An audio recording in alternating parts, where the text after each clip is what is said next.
નમસ્કાર મિત્રો, પીસી maths master YouTube ચેનલમાં આપ સર્વનું સ્વાગત છે। મિત્રો, આજે આપણે ધોરણ 9 બળ અને ગતિના નિયમો જે પાઠ છે તો એની અંદરથી એક ટોપિક જડત્વ અને દળ વચ્ચેનો જે સંબંધ છે એના વિશે આપણે આ વિડીયોની અંદર ચર્ચા કરવાના છીએ। જાહેર પરીક્ષાઓની અંદર આના ઘણા પ્રશ્નો પૂછાતા હોય છે, તો આપણે જોઈ લઈએ જડત્વ અને દળ। બરાબર મિત્રો, અહીંયા એક આકૃતિ આરી આપણે જોઈ લઈએ પહેલી। બરાબર, આ બે પરિસ્થિતિમાં શું તફાવત છે? અહીંયા એક ખાલી શોપિંગ ટ્રોલી છે અને અહીંયા એક ભરેલી શોપિંગ ટ્રોલી છે। તમે મોલની અંદર ગયા હશો મિત્રો, બરાબર? તો મોલવાળા તમને આવી ટ્રોલી આપે છે, બરાબર, જેની અંદર તમે તમારી વસ્તુઓ લઈને આવી શકો। તો ખાલી શોપિંગ ટ્રોલીને ધક્કો મારવો એ તમારા માટે એકદમ સરળ છે, પણ પછી તમે આખા મોલમાં ફરીને 2 કલાકના અંતે જરૂરી જે ચીજ વસ્તુ છે એ ખરીદી છે, અને બીજી વધારાની પણ તમે ખરીદીને લાવ્યા છે જે તમારે કામની નહીં હોય, બરાબર? પછી અઠવાડિયે ચેડે એમ થાય કે આ તો આપણે ખોટી વસ્તુ લાવીએ, એમને એમ પડી રહેશે। આવી બિનજરૂરી વગર કામની વસ્તુઓ પણ આપણે મોલમાંથી લેતા હોય છે। મોલની આ મોનોપોલી હોય છે, આપણે એની અંદર નથી ચર્ચા કરવી, પણ એ બધું તમે અહીંયા ભરીને લાવશો અને પછી એને જે ભરેલી છે ટ્રોલી એને ધક્કો મારો। આ બંનેમાં કેમ આટલો ફેર લાગે? એકમાં તમને સરળતાથી ખાલી છે અને સરળતાથી ધક્કો મારી છે, ભરેલી છે એમાં તમારે થોડું બળ આપવું પડશે, તાકાત વધારે લગાવવી પડશે। તો આનું કારણ શું? તો એનું કારણ છે મિત્રો જડત્વ અને દળ। તો ગતિના વિરોધ પાછળનું વિજ્ઞાન છે, જે ગતિ કરે પદાર્થ એના વિરોધ કરવાનો જે ગુણધર્મ છે એની પાછળનું વિજ્ઞાન એમાં રહેલું છે કે પદાર્થની સ્થિતિમાં ફેરફારનો પ્રતિકાર કેમ થાય છે તે આપણે સમજીએ। બરાબર, ચલો। આ વિરોધને આપણે શાના તરીકે ઓળખીએ છીએ? જડત્વ તરીકે ઓળખીએ છીએ। જે પદાર્થ છે, સ્થિર પદાર્થ સ્થિર રહેવાનો પ્રયત્ન કરે, ગતિમાન પદાર્થ ગતિમાં રહેવાનો પ્રયત્ન કરે, એને તમે એની સ્થિતિમાં ફેરફાર કરવાનો પ્રયત્ન કરો તો એ પોતાની અવસ્થા જાળવી રાખવાનો પ્રયત્ન કરે, એટલે એ તમે જે એને ફેરફાર કરવા માગો છો એનો એ પ્રતિકાર કરશે। બરાબર, તો જડત્વ શું છે કે કોઈ પણ વસ્તુ પોતાની હાલની સ્થિતિમાં ફેરફારનો જે વિરોધ કરે છે તે ગુણધર્મને શું કહેવાય? જડત્વ કહેવાય। બરાબર, એક માથા ભારે વ્યક્તિ બેઠી હોય અને એક ખાલી સામાન્ય વ્યક્તિ બેઠી હોય, થોડી દુબળી, બરાબર, ગરીબ, જેને આપણે કહીએ ગરીબ એટલે ગરીબડી ગાય જેવી, એમ, બરાબર, તાકાત વગરની।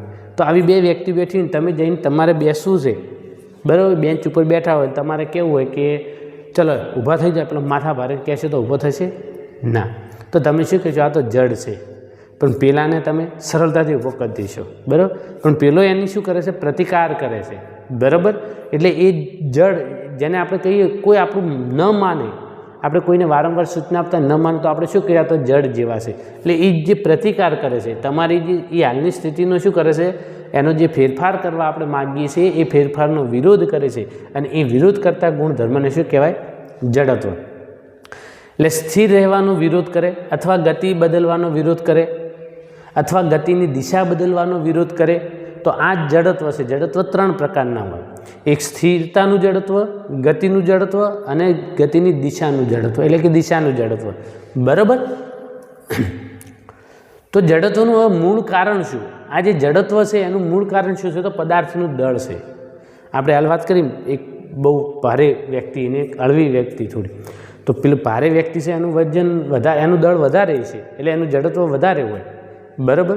આપણે સાયકલ અને ટ્રક લઈએ તો સાયકલનું દળ ઓછું છે, ટ્રકનું દળ વધારે છે, તો સાયકલનું જડત્વ ઓછું, ટ્રકનું જડત્વ વધારે, એટલે દળ ઉપર આધાર। તો વસ્તુમાં રહેલા દ્રવ્યની માત્રાને તે વસ્તુનું શું કહેવાય? દળ। દળ કોને કહેવાય?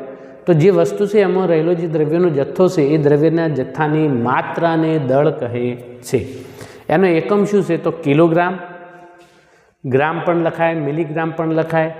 ગુણધર્મ, તો દળ હંમેશા સ્થિર રહે, તેનું સ્થાન બદલવાથી બદલાતું નથી, દળ ક્યારેય બદલાતું નથી। તમે જે પદાર્થ છે, માની લો કે એક મોબાઈલ કવર છે, અહીં એનું જેટલું દળ અહીંયા પૃથ્વી પર છે એટલું જ ચંદ્ર ઉપર આને લઈ જઈએ તો એટલું દળ હોય, આને મંગળ ગ્રહ ઉપર લઈ જઈએ તો પણ એટલું જ દળ હોય, આને તમે ગુરુ ગ્રહ ઉપર લઈ જાઓ તો પણ એનું દળ એટલું ને એટલું જ રહે। આ દ્રવ્યનો જથ્થો એમાં વધારો ઘટાડો થશે નહીં। દ્રવ્યમાન કેવું છે? અચળ રહે, સ્થિર રહે, બરાબર। હવે અહીંયા સંબંધ સ્પર્શ છે. જડત્વ તેના દળ પર આધાર રાખે. જડત્વ શાના પર આધાર રાખે? એના દળ પર આધાર રાખે. વસ્તુનું દળ વધારે તો એનું જડત્વ વધારે, બરાબર. વસ્તુનું દળ ઓછું તો તેનું જડત્વ ઓછું. જેટલું દળ વધારે એટલું જડત્વ વધારે, જેટલું દળ ઓછું એટલું જડત્વ ઓછું, બરાબર. તો શા માટે દળ એ જડત્વ નક્કી કરે છે? બે અહીંયા પદાર્થ આપે છે, એકમાં ઓછું દળ છે ને એકમાં વધુ દળ છે. તો દળ એટલે દ્રવ્યની માત્રા, વધુ દ્રવ્ય એ સ્થિતિ બદલવા માટે વધુ વિરોધ, તેથી વધુ દળ તો વધુ જડત્વ. એક માની લો કે એક નાનો બ્લોક છે ને એક મોટો પથ્થર આમ બ્લોક છે, બરાબર. આને ખસેડવાનો તમે પ્રયત્ન કરો તો નાનો હશે એનું દળ ઓછું છે, તમે એને સરળતાથી ઉચકી લઈશો. પણ મોટો હશે તો એને તમે ધક્કો મારવાનો પ્રયત્ન કરશો પણ એ ખસશે નહીં. અને આવા અનુભવ તમે કર્યા હોય મિત્રો, રસ્તામાં જતા હોય અને પથ્થર પડ્યા હોય, એક મોટો પથ્થર પડ્યો છે ને એક નાનો, તો તમે નાનો પથ્થર છે અથવા ઈંટ હોય તો એને તમે સરળતાથી ઉપાડીને સાઈડમાં કરી શકો, પણ મોટો પથ્થર છે તમે એને ઉંચકીને સરળતાથી સાઈડમાં નહીં કરી શકો. કેમ? નાનો પથ્થર છે તો એનું દળ ઓછું છે એટલે એનું જડત્વ ઓછું છે, તો એ વિરોધ ઓછો નોંધાઈ શકે છે, બરાબર. પણ પેલો મોટો પથ્થર છે તો એનું જડત્વ દળ વધારે છે તો એનું જડત્વ વધારે છે, તો એ વિરોધ વધારે કરે છે, બરાબર. એનો પ્રતિકાર વધારે છે, એટલે આપણે ત્યાં સરળતાથી એને ઉંચકી શકતા નથી. એટલે કહેવાય કે વધારે દળ તો જડત્વ વધારે, ઓછું દળ તો જડત્વ ઓછું. દૈનિક જીવનમાં જડત્વનો અનુભવ તો હાલ આપણે વાત કરી, ઓછું દળ તો ઓછું જડત્વ. જેમ કે દડો, તો હલકી બોલને ધક્કો મારવો અને સહેલાઈથી ગતિમાં આવે. આપણે આ જે દડો છે એને તમે ધક્કો મારો તો સહેલાઈથી ગતિમાં આવશે. તમે જેટલું બળ આપો છો એટલું જ. અહીંયા ભારે પથ્થર છે એને તમે ધક્કો મારો તો એ ત્યાંથી ખસવો ખૂબ જ મુશ્કેલ છે. તમે આને કિક મારશો તો તરત દડો ખસશે, અને આને કિક મારવા જશો તો પથ્થર ખસશે નહીં, બરાબર મિત્રો. વાસ્તવિક અનુભવ તો આપણે બસનું ઉદાહરણ લઈએ કે ખાલી બસ તો એનું દળ ઓછું છે, પરિણામ શું થશે? સહેલાઈથી સ્ટાર્ટ અને સ્ટોપ કરી શકાય. તો તરત જ ચાલુ થશે, ચાલવા માંડશે અને તરત ઊભી રહેશે. તમે માની લો કે આપણે બસ છે એને ધક્કો મારવો હોય, બગડી હોય, તો બસ ખાલી છે તો આપણે સરળતાથી ધક્કો મારીને એને ગતિમાં લાવી શકીશું, ખસેડી શકીશું.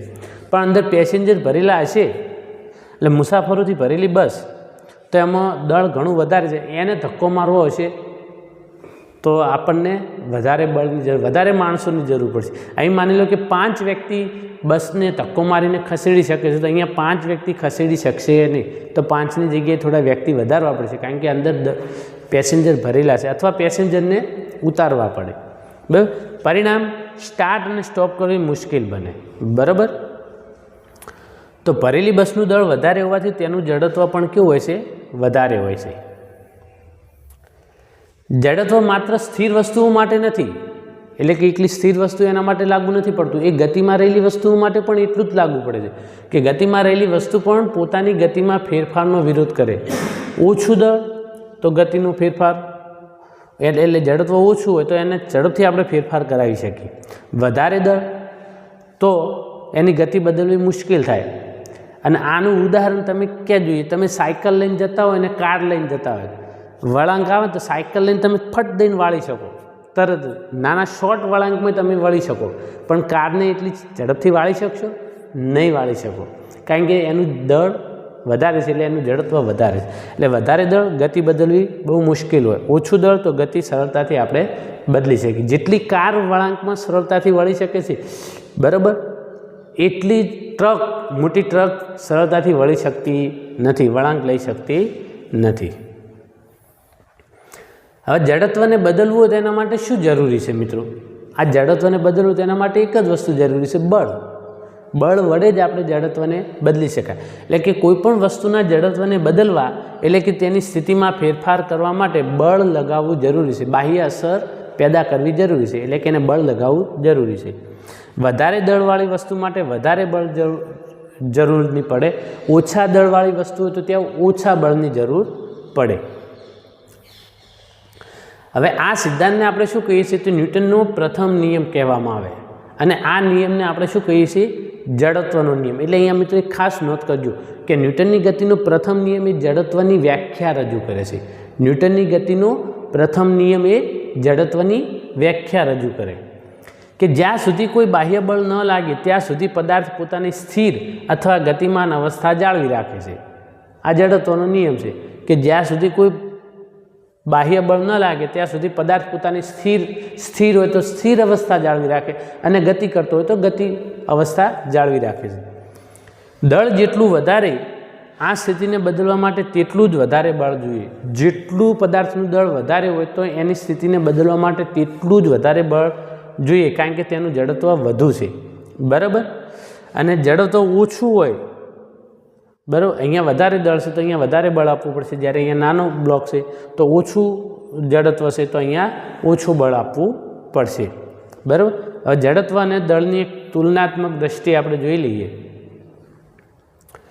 તો બાબત શું છે? જડત્વ શું છે? તો જડત્વ શું છે? પદાર્થની સ્થિતિમાં ફેરફારનો વિરોધ કરવાનો ગુણધર્મ છે. જ્યારે દળ શું છે? પદાર્થમાં રહેલા દ્રવ્યની માત્રા છે. શેના પર આધાર રાખે? તો જડત્વ એ પદાર્થના દળ પર આધાર રાખે, જ્યારે દળ એ પદાર્થના બંધારણીય દ્રવ્ય પર આધાર રાખે. અહીં આનું માપન શું છે? તો સીધું માપી શકાતું નથી, તે એક ગુણધર્મ છે. જડત્વ સીધું માપી શકાતું નથી, એક ગુણધર્મ છે, પ્રતિકાર કરે છે, વિરોધ કરવાનો ગુણધર્મ, જ્યારે દળને આપણે કિલોગ્રામમાં માપી શકાય છે. બરાબર.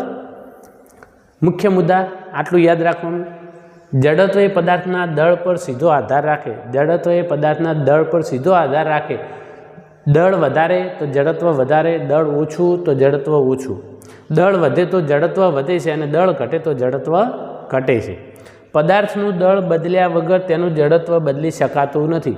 પદાર્થનું દળ આપણે ન બદલીએ તો એનું જડત્વ બદલી શકાય નહીં. જડત્વ પર કાબૂ મેળવવા અને પદાર્થની સ્થિતિ બદલવા માટે આપણે શું કરવું જોઈએ? તો બળ લગાવવું જરૂરી છે. તો બળ જરૂરી છે. બરાબર. ક્લિયર થઈ ગયું જડત્વ દળ વિશે? ઓકે. હવે તમે જાણો છો કે ભારે માલવાહક ટ્રેનને રોકવી અને કારને રોકવા ભારે માલવાહક ટ્રેનને રોકવી કારને રોકવા કરતાં હજારો ગણી મુશ્કેલ કેમ હોય છે? આપણે ટ્રેન કારની વાત નથી કરતા. એક વ્યક્તિ સાયકલ લઈને આવે છે અને તો તમે સાયકલને તરત જ શું કરશો? વચ્ચે ઊભા રહીને રોકી શકશો, તમે પ્રયત્ન કરશો એમ. પણ સાયકલની જગ્યાએ કાર આવતી છે તો રોકવા ઊભા રહેશો?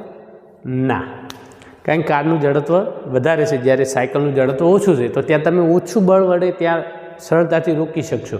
તમે એટલું બળ લગાવી શકશો સાયકલને રોકવા માટે, પણ કારને રોકવા માટે તમારું એટલું બળ નથી કે તમે કારને સરળતાથી રોકી શકો. કાર આવશે, તમે શું કરશો? ખસી જશો. નહીં ખસો તો કાર આપણને શું કરે? એક્સિડન્ટ થઈને આપણે પીલાઈ જઈએ. બરાબર. તે માત્ર વજનનો સવાલ નથી, તે જ જડત્વનો સવાલ છે. વજનનો કોઈ આમાં સવાલ નથી, માત્ર શાનો સવાલ છે? જડત્વનો. એક ખાલી બસ હોય અને એક માની લો કે નાની કાર હોય પણ બહુ આખી નગડ ભરેલી જ હોય લોખંડથી, એને આવતી હોય તો બસને આપણે રોકવા માટે પ્રયત્ન કરી શકીએ, એને ઓછું બળની જરૂર પડે. પણ પેલી કાર નગડ એના કરતાં વધારે દળ ધરાવતી હોય તો ના રોકી શકીએ, કારણ કે એનું જડત્વ વધારે છે. બરાબર.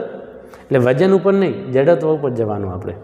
બરાબર મિત્રો, તો આજના વિડીયોની અંદર આટલા સુધી. જો વિડીયો પસંદ પડ્યો હોય તો તમારા મિત્ર વર્તુળમાં શેર કરો, અને જો તમે નવા હો તો અમારી ચેનલને સબસ્ક્રાઈબ કરી દો, જેથી તમને નવા વિડીયોની અપડેટ મળી રહે. Okay, thank you.